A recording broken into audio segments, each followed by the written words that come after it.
This episode is brought to you by Peacock. The new Peacock original documentary, Matthew Perry, A Hollywood Tragedy, dives deep into the beloved actor's rise to fame and his tragic death. 5 people, including Perry's personal assistant, 2 medical doctors, and an alleged Hollywood drug dealer known as the Ketamine Queen, were charged with conspiracy to illegally provide Perry with the ketamine. Explore the details of the case in this heartbreaking special, streaming now only on Peacock. Hey, it's Bill Simmons from the Bill Simmons Podcast here to tell you about Michelob Ultra Courtside. It's getting fans closer to the NBA with a chance to win prizes like courtside seats, a trip to All-Star Weekend, and much more. Check it out at MichelobUltra.com/courtside. Michelob Ultra Superior Access, Courtside 24-25 sweepstakes, no purchase necessary. Open to U.S. residents 21 and up. Begins on October 1st, 2024, ends July 1st, 2025. Multiple entry periods. Visit MichelobUltra.com/courtside for free entry deadlines, and official rules. Message and data rates may apply. Void where prohibited. agenciadepodcast.com.br.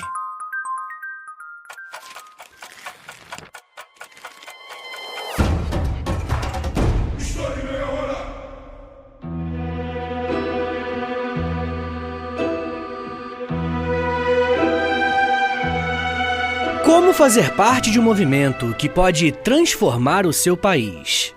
Existe traição dentro da política? Essas são apenas algumas perguntas que podemos nos fazer quando estudamos com mais atenção a biografia e a trajetória política de Leon Trotsky, um dos principais e mais polêmicos líderes da União Soviética. Aqui no História em Meia Hora eu já contei a história de uma série de figuras importantes da história da Rússia e também, em seguida, da história da União Soviética. E o Trotsky tem um lugar especial nesse panteão. Além de ser alguém extremamente importante para os acontecimentos que transformaram o seu país, até hoje o seu nome está envolvido em polêmicas. E para falar sobre ele, como sempre, eu quero lembrá-los que eu uso fontes e autores confiáveis, que você pode e deve consultar na descrição do episódio. O meu objetivo aqui hoje é contar a biografia de Trotsky e um pouco do seu pensamento. Mas antes de fazer isso, precisamos conhecer a origem desse personagem. Liev Davidovich Bronstein é o nome verdadeiro de Leon Trotsky, que nasceu no dia 7 de novembro de 1879 em Ianovka, uma província do Império Russo, onde atualmente fica a Ucrânia. Molecada, só pra ficar didático, eu não vou usar o nome verdadeiro do Trotsky ao longo do episódio não, tá? Só pra evitar qualquer tipo de confusão com os outros nomes que vão aparecer ao longo da narrativa. A vida da família de Trotsky não foi fácil.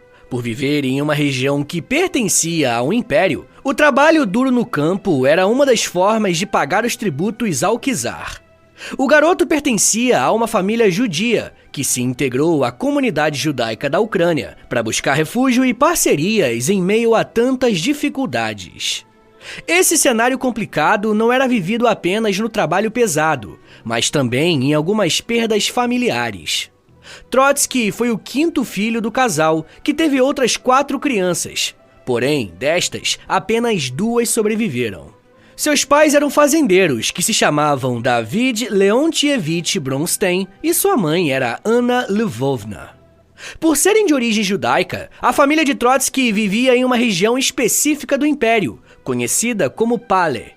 Esses territórios eram designados para os judeus e isso fez com que outras etnias não vivessem com eles. Porém, o pai de Trotsky tomou uma atitude que vai mudar os rumos da sua família. O Império Russo estava colonizando algumas regiões da Crimeia e precisava de fazendeiros para cumprir algumas tarefas. O pai de Trotsky se voluntariou para ir para esse outro território e isso fez dele alguém relativamente próspero entre os camponeses. Felizmente, para Trotsky, a sua família reinvestiu parte desse crescimento econômico em sua educação. E com isso, o filho caçula da família pôde estudar em ótimas instituições. Eu sempre gosto de reforçar que estamos falando de um período em que a educação não era um direito, e sim um privilégio de poucos. E o senhor David não iria gastar uma grana pesada se não visse em seu filho mais novo alguém que se interessava pelo estudo. Com apenas 9 anos de idade, Trotsky foi para Odessa para estudar em uma escola tradicional alemã.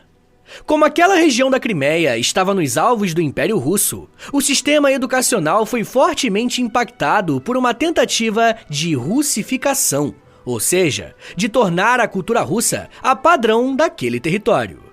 O final do século XIX foi marcado pelo surgimento de uma crise do Império Russo.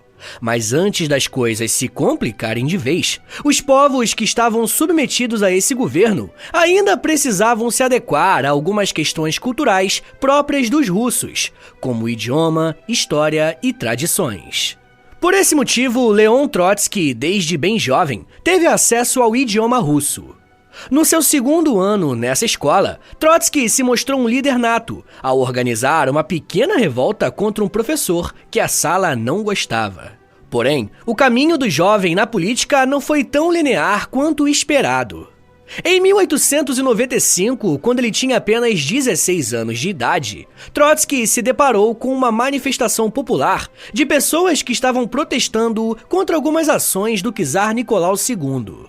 O jovem se interessou em ingressar nessas manifestações e logo se voluntariou para imprimir e distribuir panfletos entre os estudantes e operários. Se num primeiro momento seria esperado que ele logo de cara entrasse na luta política, não foi bem isso que aconteceu. Em 1897, Trotsky ingressou na Universidade Nacional de Odessa para cursar matemática. Essa empreitada não durou muito tempo. E logo nos primeiros meses ele abandonou o curso.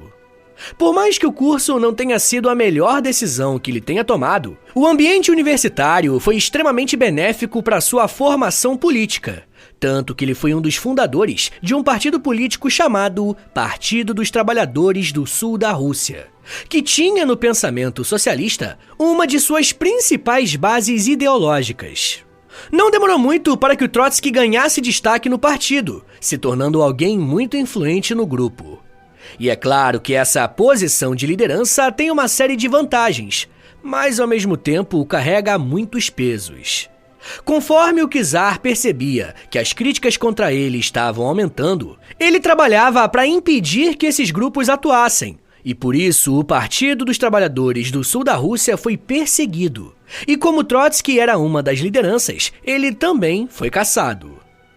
Em 1898, ele foi finalmente preso e enviado para a Sibéria, onde o czar possuía uma espécie de prisão política, que inclusive será a base para aquilo que nos anos da União Soviética vai ficar conhecido como gulags. Trotsky ficou 4 anos preso e aproveitou esse tempo para refinar a sua base teórica e se aproximar dos textos de Karl Marx, principalmente O Capital. Em 1902, Trotsky consegue fugir da prisão e, usando um passaporte falso, foge para o Reino Unido, onde passa a adotar o seu nome de guerra, Leon Trotsky.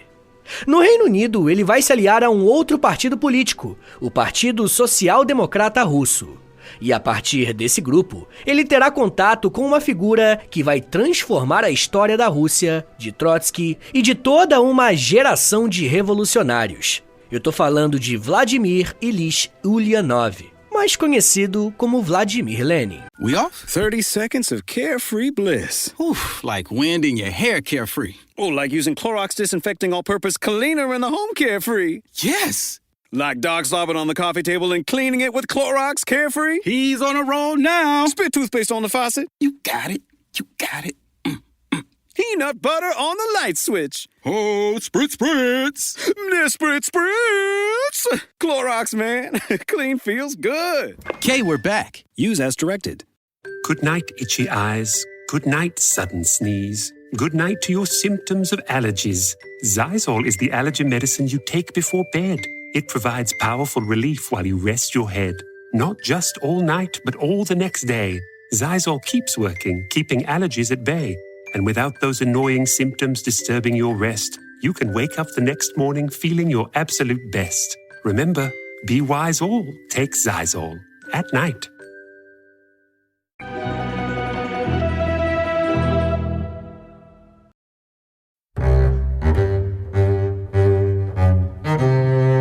Nos primeiros anos do século XX, Trotsky já estava bastante integrado na luta política contra o czar. E o Partido Operário Social-Democrata Russo foi importantíssimo nesse processo. Um dos principais responsáveis pelo crescimento do nome de Trotsky foi Lenin, que a essa altura já era reconhecido como um dos grandes líderes populares e políticos de toda a Rússia. No seu período no Reino Unido, Trotsky pôde trabalhar para o Iskra, um jornal revolucionário que era divulgado na clandestinidade dentro da Rússia, uma vez que o czar estava perseguindo os seus opositores e as suas ideias. Como Lenin foi um dos fundadores desse jornal, ambos aproximaram as suas relações, e Trotsky se tornou um redator bem competente em espalhar na Rússia textos sobre uma revolução que deveria acontecer no país, assunto que tanto ele quanto Lenin compartilhavam. A questão é que quanto mais as coisas na Rússia se complicaram, mais teses sobre como chegar a essa revolução acabavam surgindo, ao ponto do Partido Operário Social-Democrata Russo se dividir. Em 1903, o partido organizou o seu segundo congresso para discutir alguns pontos que, aparentemente, não eram centrais para a futura revolução. Um dos tópicos abordados era a respeito de quem deveria ingressar no partido. Para Lenin, a Rússia estava vivendo um momento de crise, e por isso o ingresso no partido deveria ser limitado para que ele não perdesse a unidade. O objetivo de Lenin aqui era evitar que qualquer pessoa entrasse na organização e isso acabasse diluindo a proposta revolucionária. Só que a demanda de Lenin não foi nem um pouco aceita, e muitos interpretaram essa ação como um sinal de autoritarismo. O principal nome que se opôs ao Lenin nesse debate foi um político que era o seu aliado até aquele momento, Julius Martov. Para o Martov, todo aquele que já tinha participado de greves ou gostaria de apoiar a causa revolucionária teria o direito de ingressar no partido. O grande problema aqui é que essa aparente divergência, que não tinha tanta importância, acabou gerando um racha.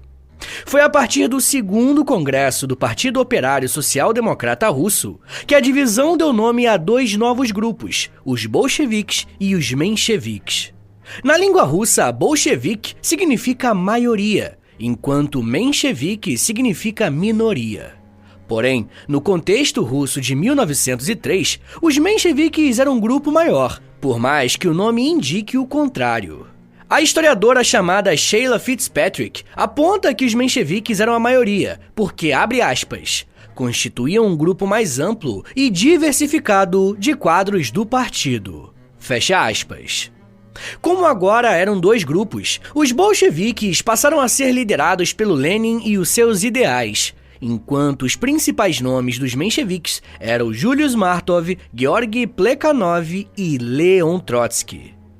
É importante ter todo esse contexto para sabermos que no início do século XX, Lenin e Trotsky estavam em dois lados diferentes da disputa política na Rússia, mesmo que há alguns anos eles estivessem juntos. Mas é claro, lados diferentes, mas nem tão distantes um do outro assim.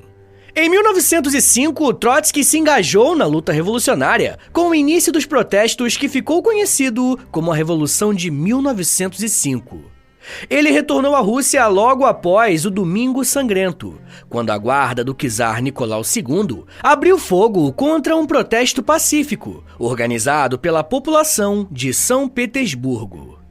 Esse evento foi central para o desenrolar dos acontecimentos na Rússia, e o próprio Trotsky analisou essa situação ao dizer que, abre aspas, nossa grande vantagem de 1905 foi o fato de que, ainda durante essa fase do prólogo revolucionário, nós, os marxistas, já contávamos com um método científico de compreensão dos processos históricos. Isso nos permitiu entender aquelas relações que o processo material da história só revelava como uma série de indícios. As caóticas greves que em 1903 estouraram no sul da Rússia nos tinham fornecido o material necessário para entender que uma greve geral do proletariado e sua posterior transformação numa insurreição armada se tornariam um método fundamental da Revolução Russa. Fecha aspas. Como o líder político apontou, as contradições sociais da Rússia atingiram um nível insustentável, levando a população às ruas. Essa massa de pessoas passou a se organizar em sovietes, locais em que os debates políticos aconteciam, e Trotsky chegou a ser o porta-voz do Soviete de São Petersburgo, que reunia o Comitê de Trabalhadores da cidade. Pela sua atuação revolucionária na capital russa, ele foi preso em 1906 e, mais uma vez, enviado à Sibéria. Um ano depois, Trotsky fugiu e se estabeleceu em Viena, capital do Império Austro-Húngaro. A partir de então, o revolucionário aderiu ao Pravda, um outro jornal de publicação clandestina que era enviado para a Rússia. Ele atuou nesse jornal até 1912, quando a sua circulação foi encerrada. Depois disso, Trotsky esteve em outras cidades, como Paris, Zurique e Nova York. A essa altura, ele já tinha se consolidado como um pensador importante e um líder político bem carismático. Porém, um evento de proporções internacionais teve início e mudou os rumos da política de Trotsky e da própria Rússia. A Primeira Guerra Mundial teve início em 1914, e um dos participantes era o Império Russo, que apesar de estar enfrentando uma série de dificuldades internas, mesmo assim decidiu ir para a guerra. Diversos revolucionários eram contrários à participação russa na guerra, porque entendiam que a guerra era imperialista. A atuação anti-guerra de Trotsky contribuiu para que ele fosse deportado da França e depois da Espanha, chegando aos Estados Unidos no começo de 1917. Mas em uma tentativa de abandonar o país, foi preso a bordo de um navio que ia para a Europa, sendo levado para o Canadá. Ele foi libertado por ação da diplomacia russa ainda em 1917, e em maio do mesmo ano chegou à Rússia em um momento de enorme agitação política, ao ponto de que, naquela altura, a monarquia Romanov já tinha sido afastada do poder. Pessoal, eu já quero falar sobre como que o Trotsky se colocou como um membro importante nesse processo de agitação política, e como que as suas opiniões o colocaram em uma situação bem complicada. Mas me dá um minutinho aí, tá, gente, que daqui a pouco a gente volta e eu falo um pouco mais sobre mudar de lado, guerra, revolução, organização, boicote e assassinato. Segura aí, que é um minutinho só.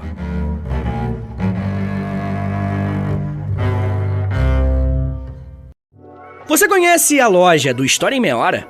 A nossa lojinha fica no site da Loja, é L-O-L-J-A, Loja. Tem camiseta do Lampião com Akira, camiseta do Brasil na Segunda Guerra, da cadela laica que foi pro espaço, tem muita coisa maneira lá, tudo com temática histórica, claro.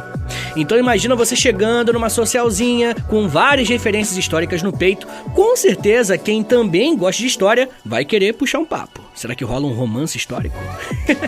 Joga aí na busca História em Meia Hora Loja, L-O-L-J-A, ou clique no link da descrição do episódio para ter acesso aos nossos produtos. Valeu, gente!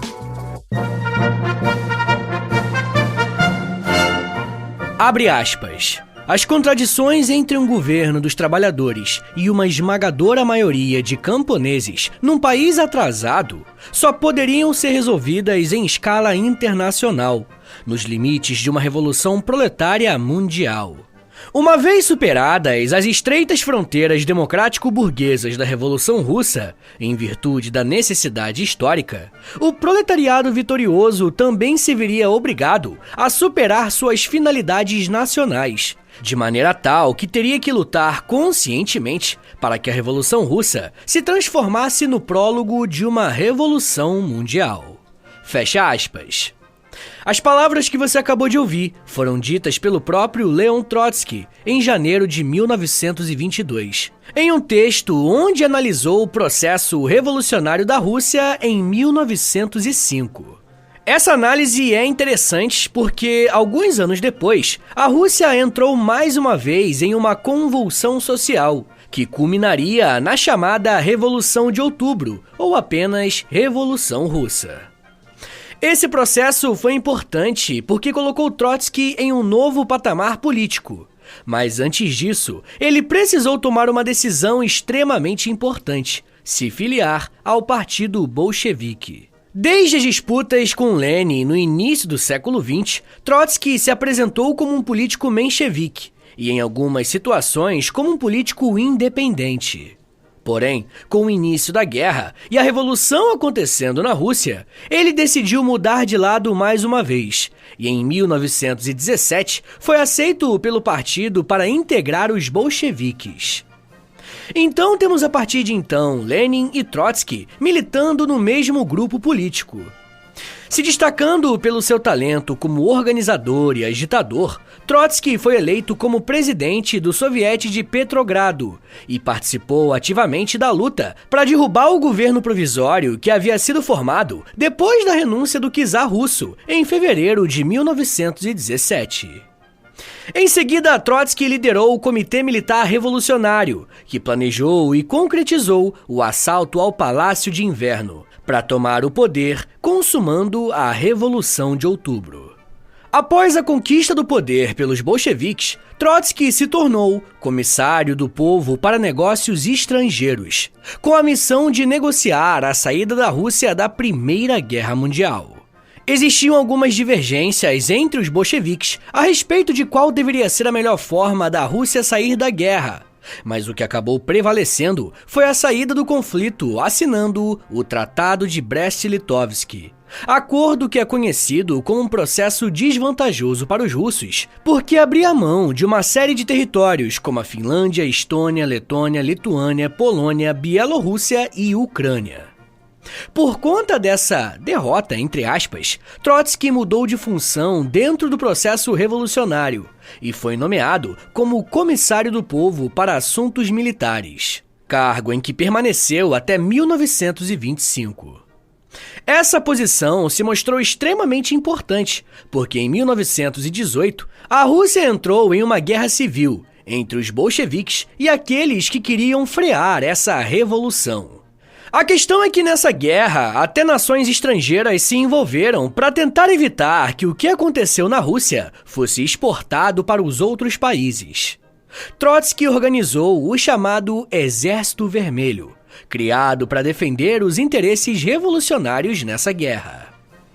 Trotsky pautou o Exército Vermelho em torno do recrutamento obrigatório de camponeses e do alistamento dos oficiais do antigo Exército Imperial Russo.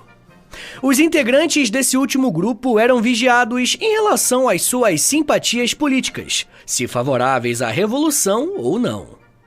Para manter a ordem, era uma prática comum entre os exércitos daquela época, uma disciplina rígida, que previa a pena de morte para atos de covardia e deserção, sendo aplicável tanto aos ex-oficiais do exército imperial quanto aos próprios bolcheviques.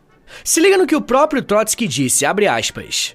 Aviso que qualquer unidade militar recuar sem ordens para tal, o primeiro a ser fuzilado será o comissário político da unidade e depois o comandante. É o que prometo solenemente diante de todo o Exército Vermelho. Fecha aspas. Essas palavras duras foram ditas no contexto de uma guerra extremamente violenta, mas que acabou levando à vitória do Exército Vermelho, e por isso Trotsky foi reconhecido como uma espécie de herói de guerra entre os bolcheviques.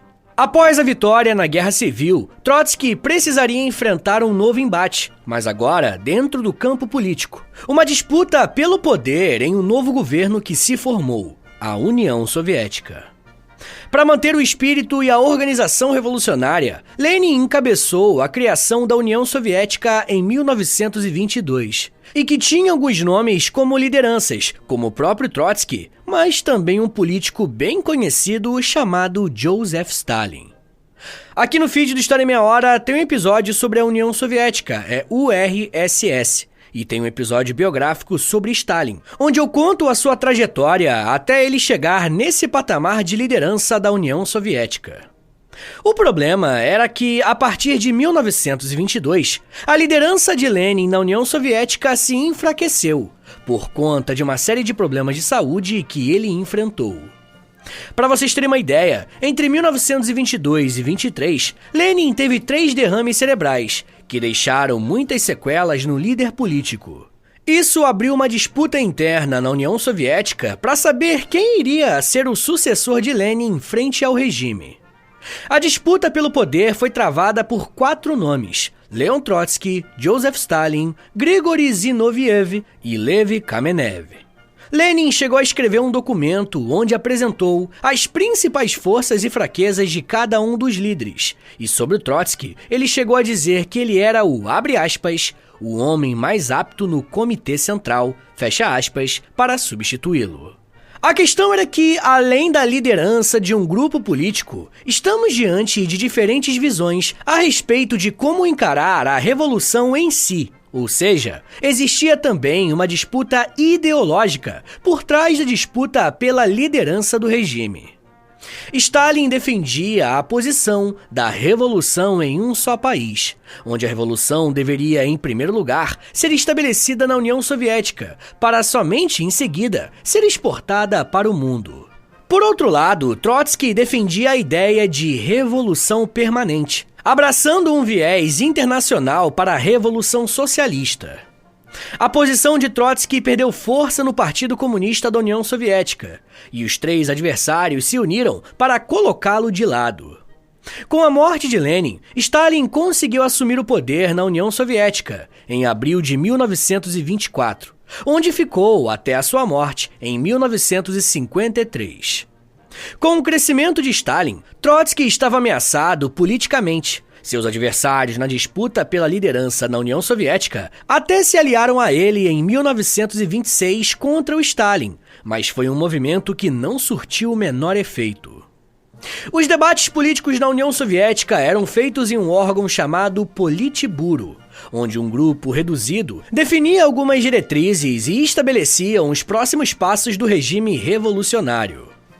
Entre 1926 e 27, Trotsky foi expulso desse órgão e também expulso do Comitê Central, e em seguida expulso do Partido Comunista da União Soviética. Aqui nós já começamos a ver algumas divergências a respeito dessa ação. Os aliados de Trotsky vão dizer que esse encadeamento de fatos só aconteceu por conta de uma perseguição de Stalin, comprovando que ele seria um líder autoritário. Já aqueles que são críticos ao Trotsky vão dizer que só é possível expulsar um membro do Partido Comunista a partir de um consenso grande dos membros desse grupo. Logo, de acordo com essa linha, a expulsão de Trotsky ocorreu dentro da normalidade democrática de um partido comunista.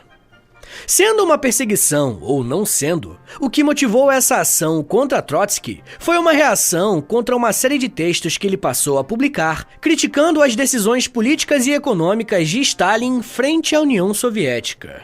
Em 1928, Trotsky foi exilado para Almaty, no Cazaquistão, e em 1929 foi deportado compulsoriamente da União Soviética. A partir daí, passou a escrever fortes críticas ainda maiores contra o regime stalinista e se mudou bastante para diversos lugares. Trotsky passou pela Turquia e pela França entre julho de 1933 a junho de 1935. Passou pela Noruega entre junho de 1935 e setembro de 1936. Ele encontrou moradia fixa no México, quando aceitou o convite do pintor Diego Rivera em 1937, onde morou um tempo com Rivera e sua esposa Frida Kahlo. No México, Trotsky viveu com a sua segunda esposa, Natália Sedova, com quem tinha se casado em 1903 e tido 2 filhos. Antes de se mudar para o México, Trotsky foi acusado pelo governo soviético de conspirar para derrubar Stalin. Por conta dessa e de outras acusações, diversos nomes da elite política soviética foram julgados, condenados à morte e executados. Trotsky também foi julgado e condenado à morte in absentia, ou seja, sem estar presente no julgamento. O importante aqui é mostrar que o Trotsky deixou de ser visto como um herói de guerra ou como alguém influente na Rússia. Essas condenações tinham como objetivo apagar o seu nome do processo revolucionário. Muitos historiadores chamam esse período do governo de Stalin como o Grande Expurgo, período de perseguição e execução de milhares de pessoas na União Soviética. Nesse período de exílio, Trotsky aumentou em muito a sua produção intelectual, escrevendo importantes obras, como até mesmo a sua autobiografia, chamada Minha Vida, em 1930.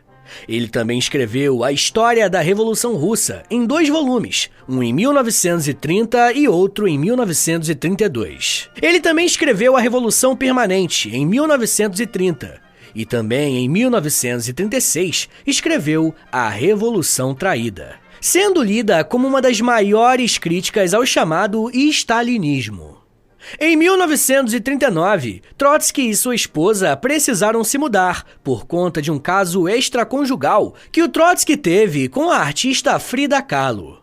Por conta da sua condenação na União Soviética, Stalin autorizou a morte de Trotsky, mesmo em solo estrangeiro. Assim, em maio de 1940, um ataque armado aconteceu na casa em que Trotsky vivia, mas ele sobreviveu.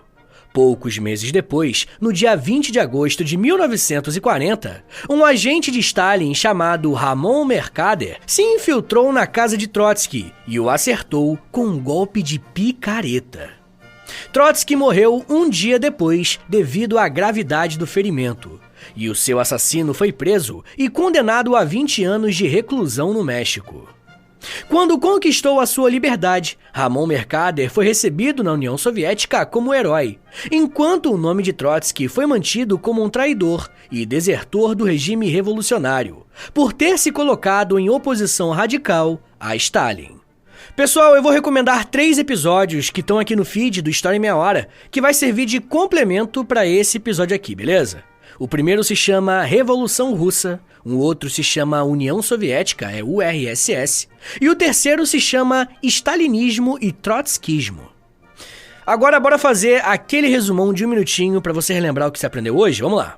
Quando falamos em Leon Trotsky, estamos falando de um dos principais líderes da Revolução Russa de 1917. Ele desempenhou papéis cruciais, incluindo a organização do Exército Vermelho durante a Guerra Civil Russa.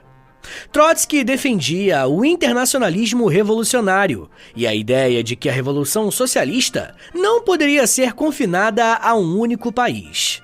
Enquanto líder político, as principais características de Trotsky incluíam a sua aptidão intelectual, o seu estilo de liderança carismático e as suas habilidades como escritor e teórico político. Ele foi um crítico incisivo do chamado stalinismo e defendeu um processo com uma burocracia cada vez menor dentro do Partido Comunista da União Soviética. Sua oposição às políticas de Stalin levou ao seu exílio e, em seguida, ao seu assassinato em 1940, que foi ordenado pelo próprio Stalin. O legado de Trotsky é complexo e bem polarizado. Alguns o consideram um herói revolucionário que lutou pela verdadeira visão do socialismo, enquanto outros o veem como um rival oportunista e que serviu mais para dividir o movimento comunista do que para qualquer outra coisa. Mas até mesmo os críticos a Trotsky reconhecem a sua importância no momento logo em seguida à Revolução de 1917. Eu tô falando da Guerra Civil Russa, quando o frágil governo revolucionário enfrentou uma coalizão de diversos países que se uniram aos russos apoiadores do czar, formando o chamado Exército Branco, que enfrentou o Exército Vermelho criado pelo Trotsky. Mas isso já é um papo para uma outra meia hora.